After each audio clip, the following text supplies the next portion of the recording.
Hi, my name is Shonda, and I am a graphic designer, author, and speaker. And I am so excited to share a soulful conversation today. Hello, sunshine, good to see you again. Had to walk out to let you back in. Stuck in a storm of a relationship. Lost my fire. Oh, and I forgot about me for way too long. But it's rolled on. Now there ain't no shade around here. Hey everybody, it's Pearl Chiarenza with Women's Successful Living, and you are listening to the new name show, which is our new Soulful Self-Care Conversations. And we are so excited for the change and the shift that's happening because we really do have these conversations around self-care, and I really want it to touch your soul. I want you to grab a cup of tea or cup of coffee, whichever it is for you, get a notepad, or just grab a friend and sit back and listen to these amazing guests that we bring to you, including today our guest, Shonda Ramsey. She is an entrepreneur and author of Authentically Anchored, helps women discover, or rather rediscover, their personal identity, which, you guys, we talk about that here a lot. Like, who are you? So she specializes in book covers, branding, and book formatting. She hosts the podcast Dear Indie Author for independent writers. Shonda lives in Spring Rural, Ohio with her husband and Yorkie, Coco. And we will share all the links, but of course you can go visit her at shondaramsey.com. Shonda, I'm so excited to have you today. Thank you. I'm so excited to be here. Thanks for having me. You're welcome. It's so cool like that, as an author to talk to somebody who's on that other end, like helping people share their stories, helping them bring it to life, helping them see it on paper and in the books and everything that you do. And we're going to talk about that. We're also going to talk about your book, because I know you have a new book coming, and we're going to have a conversation about that. But today we're really going to talk about that, understanding that self-compassion, because like you said, we have to figure out who we are in your bio, who are we to the core, and how important, we have to craft that inner, I call my inner Pearl, right? Or our inner Shonda, that inner self of who we really are down to the core, which brings me to the question I always start the show off with, and that is talking about inner core and inner person, that little girl inside of us, that inner little child that's sitting there, that, yeah, we've grown up and we're adults and we're adulting, and, we're going through all the things we go through in life, from, having a successful business to having struggles to loss to successful marriages and our kids and all that stuff that happens. But she's still there, and she's still saying, I am here. I have done this travel with you.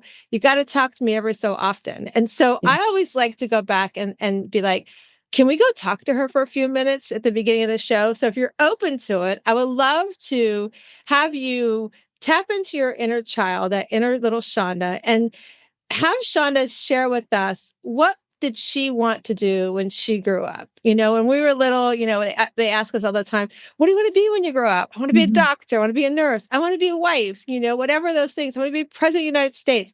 Like, whatever those things are that we dream big of, right? I always like to know what that was for our guest, and how does it correlate to what you're doing today? Because oftentimes, we have this dream, this vision, and we think in our head it's going to go this one path. And we think, as we'll talk today, that, oh, maybe if I go over here and do it this way, it will be different. But no matter what, we come back to the same path that's already been pre-planned for us, so to speak. So tell us about little Shonda. What does she want to do? What was it like growing up? What does she want to do when she grew up? And how does it correlate to what you're doing today? Sure. So I love this question because I love to revisit little Shonda, and even 16-year-old Shonda. I often will talk to her as well, because I felt like that was a really pivotal moment for me too in my life. But as a child, I can remember playing with my dollhouse. So obviously the number one thing I wanted to be was a mom. I wanted to have children, a big family, live in a big 2-story house with a black door and black shutters. And that matched my dollhouse, just like how it looked. But I also wanted to be, for my profession, there were 3 things: a teacher, a writer, or a cheerleader. Those were the 3 things. And so today, I love that you had it like drawn out, like you described it, the black door, the black shutters. How cool is that? Like Yeah. sometimes we forget that, I remember playing with the dollhouse. I remember I grew up in upstate New York, part of my up until like fourth grade, because my dad was in the service. So back then, when he went to war, we didn't have the opportunity to stay on base. So we would go stay with my grandmother upstate New York. And so I had a school friend who lived up the street. And so we'd go there and we'd play Barbies and all that fun stuff. And I remember all those that, like vividly as you were talking about, I'm like, oh yeah, I remember the Barbie dollhouse and things but to have the black, the shutters and everything. And then the teacher and the writer, like you're teaching Yeah. people how to do writing and you're writing yourself too, right? Mhm. So Yeah. And you could say I'm a cheerleader too, because I work with many clients and I help them through the writing process. And I do cheer them on when they do, like if they set a goal and they hit it, I probably cheer louder than they do sometimes. So I feel like I've kind of hit all three. I love that. I think that's so cool. I Yeah. love, when I think back, like for me, I was kind of like you. I wanted to be a cheerleader in school, but I learned early on what the whole drama that stuff was Mm. like. And I got out of it very fast. I And did then too. it's like, okay, I don't fit in with that kind of stuff. Mhm. And then I wanted to be a teacher, but I didn't have the opportunity to have the guidance on how to go to do that. And so here I am today. I've gone through this, what I call the school of hard knocks. And I've learned, as we're going to talk about self-compassion, I never gave myself compassion. And Mm. as especially as a people pleaser, we Mhm. never think about ourselves first. Yeah. And so, as I went on my journey, as everybody's been listening to us for a little while, if you're new, in 2015, I took a identity and destiny course. And in that course, after 6 weeks, we had to give our I am statement. And I was still saying I was all my titles. I was my wife. I was a mom. I was volunteer, PTA this, a football mom this, and soccer mom here. And so it was an eye-opening awakening that was like, who are you, Pearl? And today I want to be a teacher. Today I am teaching because I took that journey as like what you do is I took that journey and I knew I wasn't alone, number one. Many, many women, especially, are people pleasers. Number Mm. two. And number three, I wanted to tap in and support and pay forward my lessons I learned. So telling my story, in different chapters of books, it was been important to me. And I feel like when I look back, I was like, I was telling somebody last week on one of the shows, I was like, if I started teaching when I wanted to, I'm actually teaching the people I would have taught back then because they're around my age now. I'm just getting them later in life. I'm not getting them at Yeah, elementary school, right? So definitely. yeah. So let's dive into. I know you're working on a book now. We were talking Mhm. before the show about about having that self compassion. We Mhm. oftentimes, as I said, as people pleasers, we don't give ourselves compassion. We don't give ourselves that time out to you know take time for ourselves and revisit ourselves and revisit that little girl like we were talking about. We don't do that often. And so, we become this critic of ourselves, whether Right. it's I don't do enough for my family or I don't do enough for this job or this project or, or I don't look great, I've got this role or I got this wrinkle, Mm. we really beat ourselves up. Let's talk about that. Like when you tell us about what you're writing on and when you think about understanding self-compassion, like what does that mean to you? Yeah. So this new book that I'm writing, it'll come out later this summer. And I wanted to devote a whole chapter on the topic of self-compassion. And the reason for that is because, like you, I am a serial people pleaser. It's just who I am. It's what I have always done. And last year, I really challenged myself to put myself first. It was the first time my whole life that I have ever done that. I was terrified to do it because I'm just like, I'm going to hurt people's feelings. You get all those insecurities around that because you're so used to helping other people that it just feels weird to put yourself first.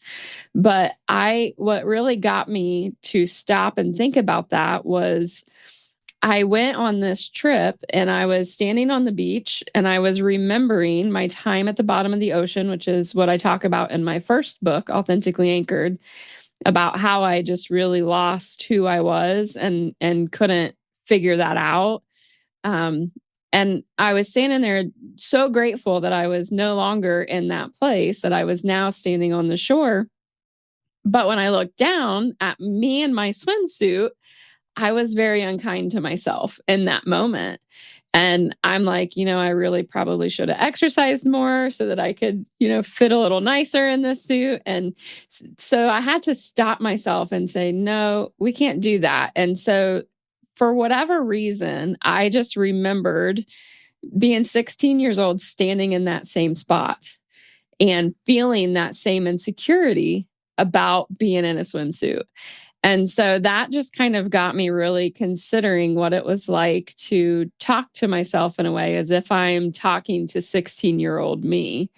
And that kind of changed things because you don't think about what you're doing to yourself by picking on your own insecurities. It just adds to everything else on top of it. Like we put so much weight on our shoulders as it is.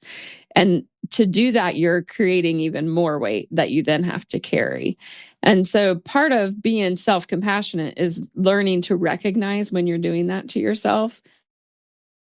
And that's really hard. It's something that not many people stop to think about. And so what I have done for myself and what I am encouraging others to do is to take some time, like maybe 2 weeks, and really pay attention to your emotions throughout the day. What is triggering them? What is the response you're having?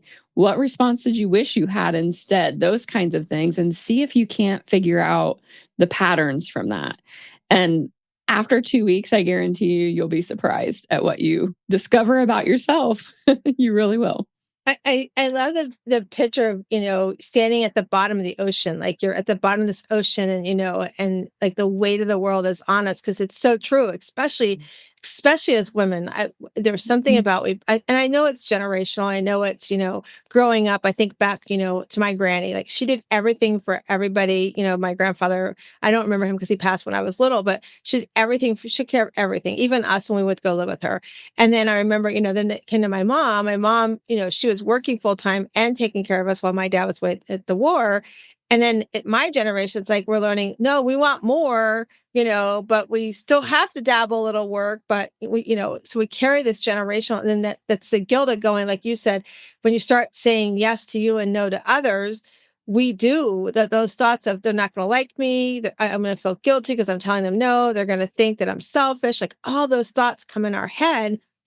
And when we understand, that's one of the part of the things that I do with my coaching is I help my clients, especially the women that I work with, understand that those are sabotaging thoughts that they want to hold us back. They don't want us to grow because we're letting it know, no, I can still be a people pleaser, but do it differently and show up for me first, take care of me first, have compassion for what my needs and wants are, and still show up and not do it as if I don't care, because self-care can be sitting with your kids. It could be hanging out with a girlfriend, getting nails done. It could be any kind of things like that, or just sitting in your front porch swinging and talking to their neighbors that go by, but there are ways to do it without feeling like you're being selfish. And when you said that about, the bottom of the ocean, I thought that's the picture I had was we have this weight of everything we want to carry with us. The weight of the responsibilities, especially if you're, I call it CEO mom. I don't like the word stay-at-home mom because you're running a business of a house. But whether you're a CEO mom or you're a professional mom working out of the house and coming home and being a CEO at night, or entrepreneur, whatever that is, we put so much on our shoulders because that's what society tells us we have to do. And when we finally step in, like in 2015, for me, it was the biggest aha moment because I was like, I was in my mid 40s. I was like, what have I done with my life? I had a great career in mortgages and, I'm a great mom, but it's like, who am I? And after the 6 weeks, I didn't have my I am statement. I was still saying I was all my titles. And so learning self-compassion, it's a lot of work because we have to, like you said, we have to look at ourselves and, critique us, whether it's, our health, whether it's our wealth, whether it's our, our relationships, whatever that is, we have to look and say, what part of this is my part, and what part am I carrying with me that's really not my part? That's really, it's more than just me. I always like to talk when I coach with my moms. And so those that are moms, listen up, or anybody that does this too, but especially moms, your kids will tell you, especially when they become teenagers, teenagers were mean to our parents, we would give them a hard time. And I remember my oldest, he would be like, he was going through some stuff. He's like, it's your fault. Like he's pointing a finger at me. It's all your fault. I'm like, oh, okay. You know what? I'll give you the finger. I'll take that one index finger. And then I'll take the thumb as it's both of us. So there's, little, I'll take that, but there's still three fingers pointing back at you. Like, what are those three fingers of your responsibility? You're going to do something about it. And as I started doing that with my kids, I was like, wait a minute, that applies to life no matter what. Because, talking about self-compassion and people pleasing, we want to take care of everybody, but we can't. And if you don't take care of self first, you have no time for others the way you want to show up. And I love that when you said you are now sitting on the beach and you're looking at that. And then, listen, you said it. I'm going to say it too. We critique ourselves. I remember, my son passed away 2.5 years ago in a tragic car accident. And, our son Nate just got married in October. And I remember, looking at the mirror one time and I was like, why do I have these wrinkles on my face? It was just, it was before my son's wedding. Then when my son's wedding came up too, I had to remind myself, because we go back there, we critique ourselves. We look at ourselves and we beat ourselves up for different things, like how we look, what we're doing. And I remember at one point I was like, where'd this wrinkle come from on my eye? I'm like, what? That just like showed up, I turned 60 in October. I don't feel 60, but I was like, where'd that come from? And then I was like, oh, wait a minute.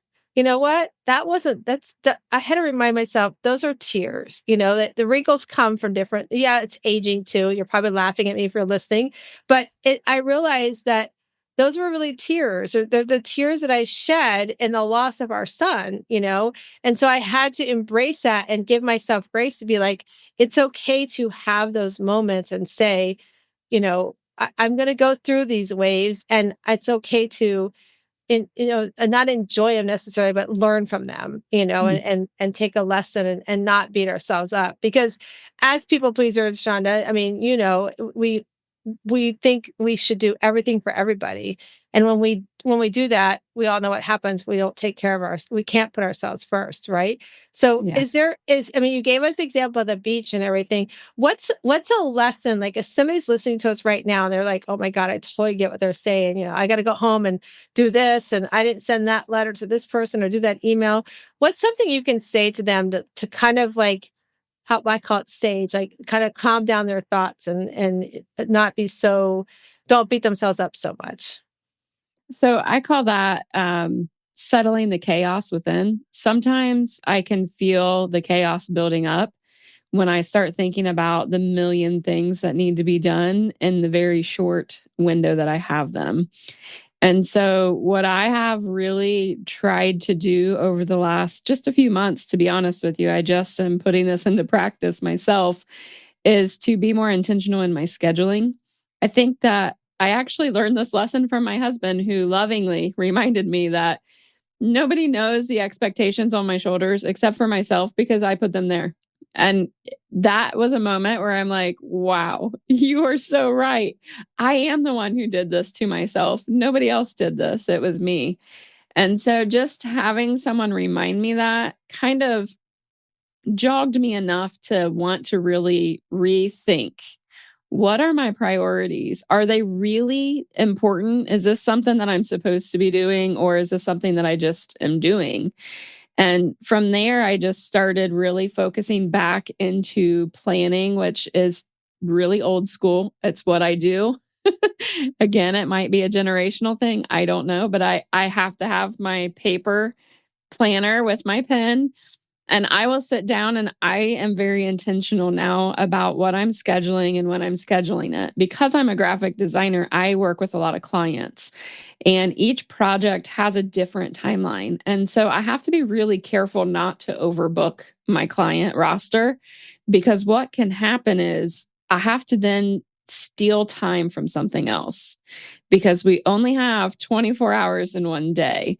And so if you think about it as you need to put yourself first, then you need to be scheduling in your sleep and your food first. Those two things should always be on your schedule. and not move at all. Because one thing that I learned over the last year in focusing on my health is 3 meals a day, that's there for a reason. The reason why you need to have those 3 meals set throughout the day is so that way you aren't messing with your sugar levels or things like that, and so that you're not hitting the wall at 3 o'clock in the afternoon when you miss something. And Right. usually if I skip a meal, that's the first thing I'm going to notice because my mood is going to completely shift and not be good. Yeah. So if you skimp on these things, then you aren't your best self. And if you aren't your best self, you cannot serve anybody else. You just can't. Yeah. And so it really comes down to just old school, simple scheduling. Schedule yourself. I mean, if you're a mom and you've got your kids have a million different appointments, we've all been there. We know how that is. I had foster kids and we were running all the time. I know how that goes. It is hectic and it's exhausting. And there's little that you can do at the end of the day because you're so tired. So I understand that. Those are things that are really non-negotiables. You can't change them. You have to do them. So those go on your schedule first. And then you start to filter in everything else. Wow. And then that way you'll soon see if what you're putting on is really something that needs to be done right now, or if it can wait. Eventually you'll get to the point where you're in this rhythm, and then before you know it, you're able to write a book. Like that's just what happens. You just get really creative with your planning so that you can schedule yourself time to put towards something that you really want to do and accomplish. I think it's so important. Like you said, we've got to schedule ourselves first. It's Mhm. it's 100% has to be a priority. If you're listening to us and you want to do like Shonda, get a book out, I'm not a writer on paper for stuff. So I use my calendar and but I schedule focus time. And when I work with my clients, I'm like, you need to go on your schedule and create focus time. And I learned that from my business coach, from Julie Mhm. DeLuca Collins. She taught me that, like, you need to schedule that time where you're focusing on you. But I make it not just for my business, but I make it for my personal life as well, and one of the Yeah. biggest lessons that, and I knew this before, we lost our son, but it really hit home even harder when Matthew passed, was that we're not promised tomorrow. And you have to embrace every opportunity you have, especially with your loved ones. And you can't do that the way you want to if you are not prioritizing I wrote down basically nurturing yourself. If you're not taking Yeah. care of how you're eating, how you're sleeping, how you're exercising, if you're not doing those things. And it's not to say you got to go to the gym today or you got to hire a nutritionist. It's just what little things can you start doing that are going to make an impact. And one of the biggest things you can start doing for yourself is allowing yourself at least 20 minutes a day minimum where you just nothing for nobody but you.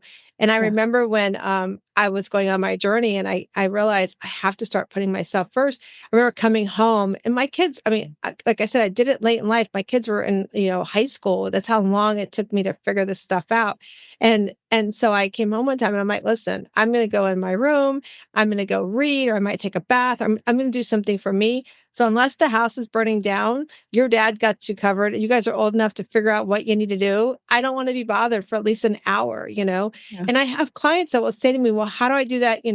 Especially, if you're working out of the house, you come home and everybody's, as soon as you get home, you walk in the door and sometimes it's hard to do that. I'm like, you know what? Go park around the corner from the house, sit down in your car, or if there's a park nearby, get out and go walk the park and take 20 minutes where you just either listen to music or you journal or you read something. And then you go home because it never fails. We have to digress our day. We have to, Mhm. detox our day. And so it's really, really important that I'm doing this challenge right now around Instagram and he's calling it prime. You have to prime, your Instagram. We're priming your Instagram, which what that means is you don't touch your Instagram, don't do anything on Instagram, don't look, don't search, no nothing for one full day. So what do you, I wrote that down. I'm like, well, what are you doing to prime your life? Like what's Mm. one day where you've taken time off to do something for yourself you haven't done in a while, whether it is sitting down and watching a movie with your kids or your husband, whether it's sitting on a front porch swing or stopping your car before you head home for 20 minutes and doing something, there's so much power in that. And I'll give you a prime example of that. I had a client this morning that I'm coaching, And she reached out to me like 5 o'clock this morning or 6 o'clock. And I woke up to the text. She's like, I don't know why today I'm having this really gloom day. I had a great day yesterday. And the first thing I said to her, because I know where she lives, I'm like, go to the water, go outside, go take a walk, go do something. And she messaged me later. She goes, I went to the water. I said, see, the water is so good for your soul. It's so calming. So, do something. If you're listening to us, do something that you enjoy doing that brings you calmness. Because if for some reason, Shonda, if you and I are not here tomorrow, somebody is going to slide in and have a conversation like you and I are talking about today. Somebody's going to slide into your seat at your job. Your kids and your spouse are going to figure out, oh, I got to figure out how to cook and do my laundry. They're going to figure that stuff all out. But what they're not going to get back, and they're going to wish they got back, and you can never get them, is that time for you because you didn't take care of yourself. And so I always challenge my clients when I start working with them. I'm like, okay, if you're not here tomorrow and all your family and friends could say, and it has to be 10 people, what they saw you do for yourself. If 10 people can't say something different, we got to start working because that's all they're allowed to say at your eulogy. If nobody can stand up and say nothing, you're in dire need of an emergency intervention, but you can still make a change. You can make a difference in your life today. And that's where self-compassion comes in. It's like when we realize I have to, as much compassion I give to caregiving, to nurturing my family, to taking care of my job, I have to put that same compassion into what am I doing for myself first? What are your thoughts on that? I would agree with that for sure, because I think that one thing that really came to mind to me about this year or last year rather was I got really sick in January. And so it's something that you never really prepare for. You never expect coming. And when it does, it really can set you back. And I had to have a very serious conversation with my medical team and my husband in order to combat what I was facing. And extreme measurements had to be taken. So I was faced with, do you continue the way you're going and keep pouring yourself into your business to where you're going to continually run yourself in the ground? Or do you maybe scale it back a little bit and not focus so much on the need to hit those numbers that you think you need to make? And that was the route I took. That was something I had to do because at that moment I felt like my life was more important than my business because, if I die tomorrow, my business dies with it. So, it's not going to continue on. And so I'm not really doing it a service or myself a service by continually running myself in the ground. And that was a really hard lesson to learn, to be honest. Well, I'm so glad you had a team. I'm glad you got yourself accountable for that and gave you that compassion for that. I'm going to circle back to what you said, that you settle the chaos within, and I wrote that down. Like, that's such a powerful statement. Like, how are you settling the chaos within your life? And, where is the chaos showing up, and I think like when boundaries come in too, like I think about boundaries when we're talking about this self-compassion about, we have to put boundaries around what we will accept to cross into what will keep us from doing things for self-care. We also set boundaries around relationships, those relationships that are maybe toxic for us or pull us into a lot of drama. I mean, right now I'm going through one myself, and I had a conversation with a family member yesterday. I was like, wow, it really sat when I hung up. I was like, I'm letting that take over my life. And I'm like, it's got to stop, so I've got some things in place for that.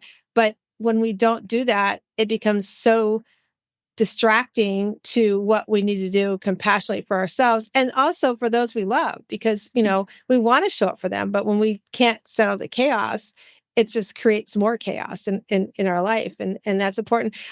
While we were talking, I went back and I was looking. So one of the things that I do, Shonda, you filled out the form and the listeners don't know this, is I always try to ask, I have a series of questions I ask. And one of the questions I always ask is, what's your Shiro journey?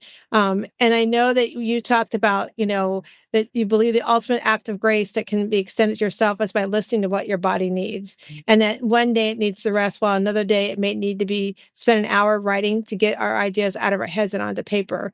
So, and then what you go on to say is that finding what works best for you when it comes to self-care is what makes it work while also doing something authentic. And I think that's so powerful in that journey that you went on to find that, almost a year ago, you've had this health thing come up, and Mhm. we do, and we have to give our that self-compassion. We have to, like find out what works for you, because if you're listening to us, you're like going, bubble baths are not self-care for me. Writing in the journal is not self-care for me. Sitting in my car 20 minutes, that's fine. It doesn't have to work for you.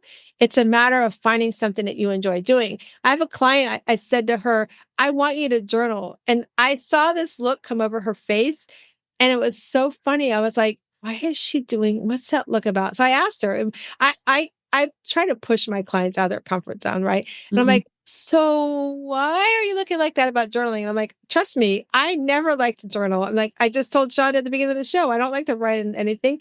I don't like to write things down. It's like, oh my gosh, but I know the power of doing it. And she's like, oh, I kind of write it down and I might read it later. I'm like, well, you get to right away. She's like, yeah, but writing it down, I go, so grab out your phone and write it in the notes in your phone. Will you do that? She's like, yeah. I go, and then she goes, and then because she was like the whole act right, I go, okay, then just dictate in the notes in your phone. It doesn't matter how you do it. The point is you do something, is what I told her. And she was so funny because she's the same client who reached out to me this morning. And when I told her, normally I would have also said, oh, go journal. So I said, by the way, get your phone out and talk to your phone. And so I checked, we did a little meeting midday today, and I checked on her, and she's like, I said, did you like what I put down about talking to your phone? She goes, yeah, I thought that was kind of cute. That you remembered me that I don't like to journal and writing. So the point of the story is you got to figure out what works for you. What works for Shonda may not work for me. And it's really, really important, because as we said, we don't, our businesses will go with us. Your Yeah. jobs will slide into your job. Your kids, your family, they'll figure out how to do laundry and all that stuff to take care of themselves. So if they're going to do that when you're not here, why aren't you doing it when you are here right now? And Mhm. that's the most powerful way that you can give yourself self-compassion, is to do exactly that. So Shonda, while we're talking about self-compassion and self-care and everything, what's some of your favorite things to do for self-care that allows you to be compassionate to yourself? Yeah, so this is a good conversation too, because in my first book, I talk about finding your passions. Because when I was rediscovering who I was in this new season of life, I realized I didn't like the things that I used to like. And so that was another lesson for me to learn. I really thought that I was going to be a painter like my mother, and turns out I'm not. So it's just really kind of finding what works for you. I discovered drawing digitally, which lends well with graphic design. The problem with that, though, is it now is part of my graphic design process. So it became more like work and less like self care. And so just really kind of adapting and figuring out something else. Right now, I'm learning how to hand embroidery. I don't know why. I just felt like that sounded like something relaxing that I could do mindlessly and not, have to worry about it. I used to cross stitch when I was younger. And so I thought maybe it was similar. So, just finding something that you can do. I really also like, I like to learn new things. It's something that I've always tried to do. And I decided this year I want to focus on fun things. I want to learn fun things, things that are not tied into business or work or anything else, just something that I can do for fun. And so my mother in law actually got me a Mahjong set. It's like a porcelain set. And I'm so excited. I don't know how to play it, but I'm going to figure it out.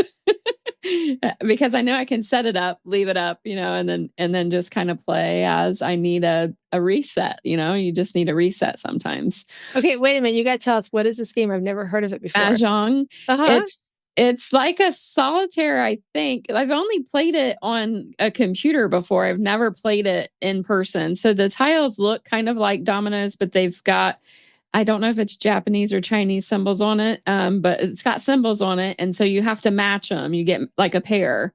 But I believe you stack it up. So you've got multi layers and you can only pull from the top layer Ooh. that's visible, which makes it pretty challenging. And so I haven't quite figured it out yet. It did not come with instructions. So I have to figure it out. It's all You're part gonna of the fun. yeah, I was gonna say it's part of the fun. It's also part of the, like like you said, doing something different and fun. Like it's like create almost like creating your own rules with the game too, right? It's Yeah. like you can create your own kind of game with it and stuff and that kind of thing. I want to go to what you also do with storytelling and helping others write their story, because one of the things I coach at a nonprofit, it's called the Mary Martha House. It's here in Ruskin, Florida, and it's for women that are in between homelessness and leaving situations that are not good for their lives. And so I have the honor of coaching them twice a month and spending time with these amazing women who are making change in their lives. And so one of the things I always talk to them about is about the fact that you have to share your story. Your story is so important. You've got to pay it forward. You've got to, make sure that you are being powerful and, in your story. And so when you talk about that, how do you help that? What do you say to the person's like, I don't even know where to start. Like, I want to share my story, but I don't know where to start. Walk us through like how you work with your clients and how you guide them when they feel stuck on sharing their story, scared to share their story. What are some of the things that you do with your clients? I always start with reminding them that they just need to start. A lot of people just they won't start for whatever reason it is. They're just too afraid. And so there's not really a trick to starting other than simply starting. Pick one story. Like if you want to share something about your life that you learned a valuable lesson from, pick that story and just write it. Just test the waters a little bit. Write it without expectation that it's going to become a book or someone's going to read it. Write it for you. Write it so that you can release what it is that you're holding on to. And then you can kind of go back through. That's where editing comes in later, right? So just getting your story out is the most important thing that you can do. When it comes to writing it in a way that it needs to go into a book, obviously you need to have structure and plotting and things like that so that you can have a good flow within your book. But if you're just getting started, just write a story. Pick one moment in time that you want to share about and just write it. And when you write it, try to capture all your senses from that moment. So what did you see? What did you smell? What did you feel? All of these different things. That's what you want to write about so that way you're showing your reader what happened in that moment, not just telling them about it. It really just kind of invites them in with you and it helps to kind of paint the picture for someone who wasn't there with you. And so once you write one story, usually you kind of, break the barrier there and then you can keep going from there and see what you've got. And a lot of times you'll find there likely is a common theme or a lesson that was learned throughout these stories that you can then share and help someone else with that. That and I like how you talk like just do one chapter, just start something small, something simple. I started with doing chapters in books with other people create this contemplation book. Now I'm actually working on a book for in honor of our son Matt, who passed because he was adopted. He was mixed race, and he was the only mixed race child, not just in our family, his adoptive family, but also his biological family. And so he had a lot of struggles with it, and we talked often about it. And one of the things he always said is, he saw me speak and write, and he's like, we should do a book on raising a child of a different culture through adoption. And so we're working. I've got 7 authors in there right now. So we're working on getting that together and the next step with all of that. So it's so much fun to be part of. Now I'm putting my own together and doing something in that honor of him. And like you and I were talking before as well, I like through the holiday, I just got this, inspiration to put something together. I'm like, okay. And it's like, I've been playing around with it for like the past week. My husband keeps laughing, me sitting next to, how many times you're going to change that inside page? I'm like, leave me alone. It's got to be my inspiration, So, but having somebody like you to help us get our story on paper, to help us, like you said, you can't just, it's like the flow of the book and all it's so, so important. And so tell everybody, Shonda, where they can reach you to reach out to you if they want to talk to you about sharing their story, if they are writing a book and they need help with graphics, or just want to talk to you more about your personal story. How can they reach out to you? Yeah, so they can find me on my website. It's shondaramsey.com. And anywhere on socials, I am at Shonda Ramsey Official. Those are the best two places to get me. They link to each other as well. So if you get to one, you'll certainly get to the other. And I think you had a free offer, right? For everybody, you want to tell me how they can get that free offer? I think it was like your first chapter of your book, the first chapter. Yeah, so it's the first chapter of the Authentically Anchored book. And if you go to my website under the books tab, it will have a link there that says download my free chapter here. And that's where you want to just go in there. It'll ask you for your email address. You need to put that in so that the chapter can then be sent to you.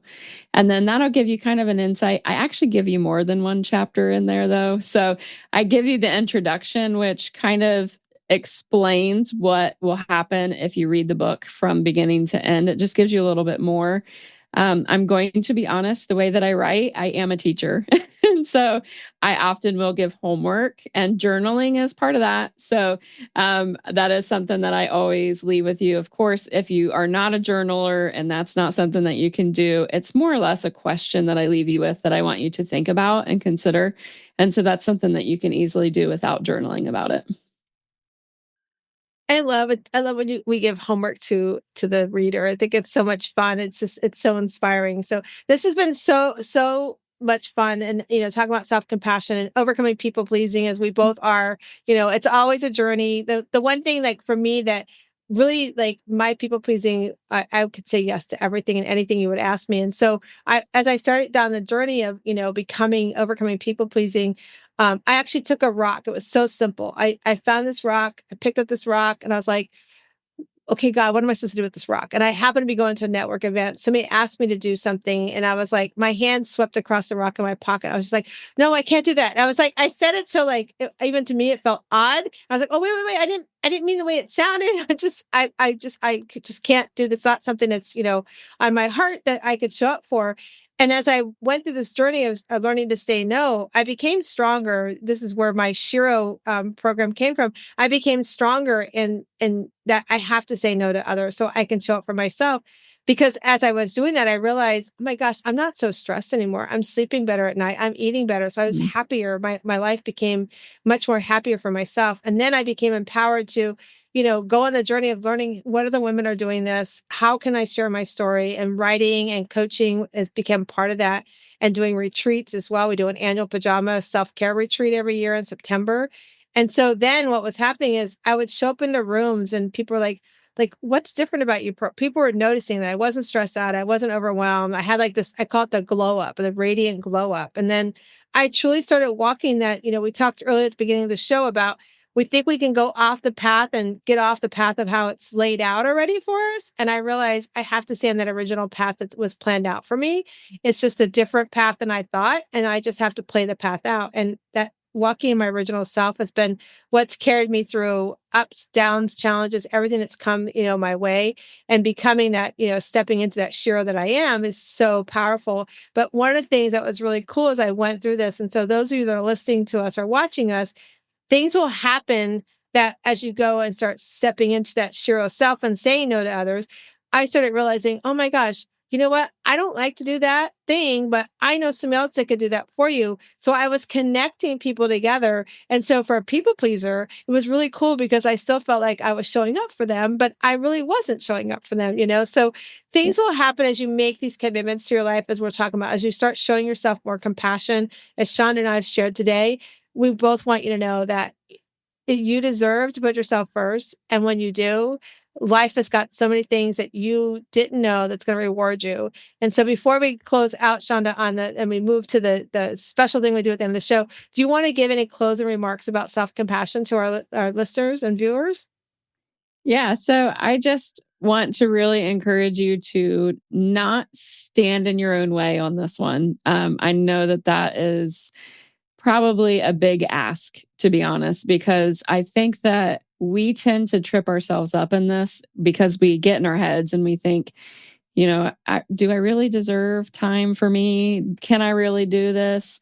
And it becomes this back and forth. And before you realize it, you've spent more time contemplating it than what you could have if you would have just spent 5 minutes on yourself. So just stand aside and just treat yourself every once in a while. It'll really change who you are once you start putting yourself first. And in a good way, because what I have found is joy is returning back in my life. It was something that I've been missing for a really long time. And now that it's coming back, I'm having more fun with my family and with my friends. And, I was able to sit around a table with 10 close people and laugh so hard that, time just slipped by. I didn't even realize how late it had gotten. And I wasn't tired. I didn't feel like I had to go to sleep or anything because I just was in the moment. And so I think it's really important to remember to do that. Wow, I couldn't have said it better myself.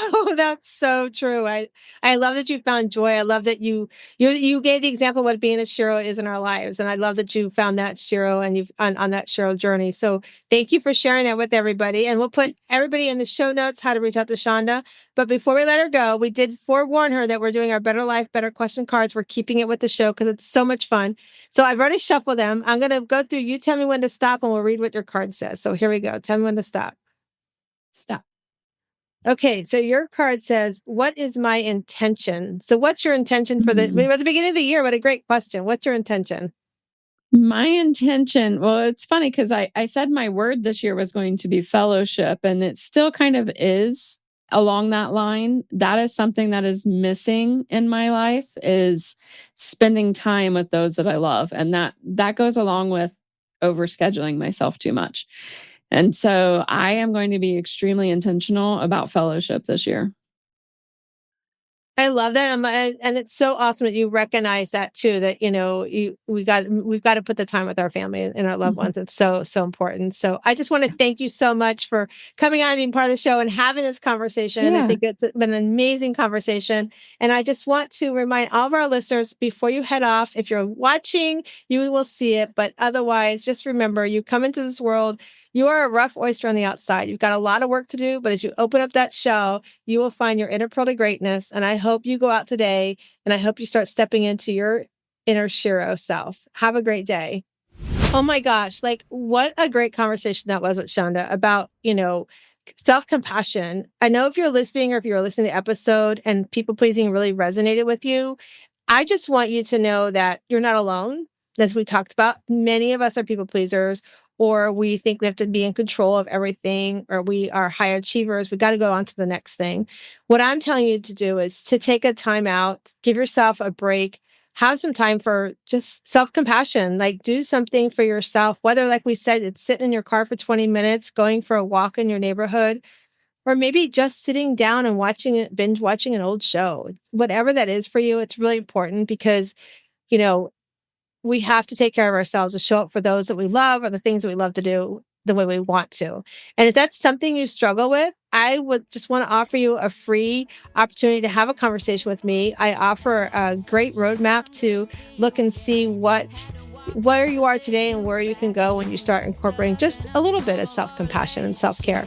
So if it's something you want to do, all you have to do is email Coach Pearl at wsliving.com. That's Coach Pearl at wsliving.com. In the subject matter, just put Shiro, Shero, and we will talk. Have a great day. And please, like I said, go find your inner pearl of greatness.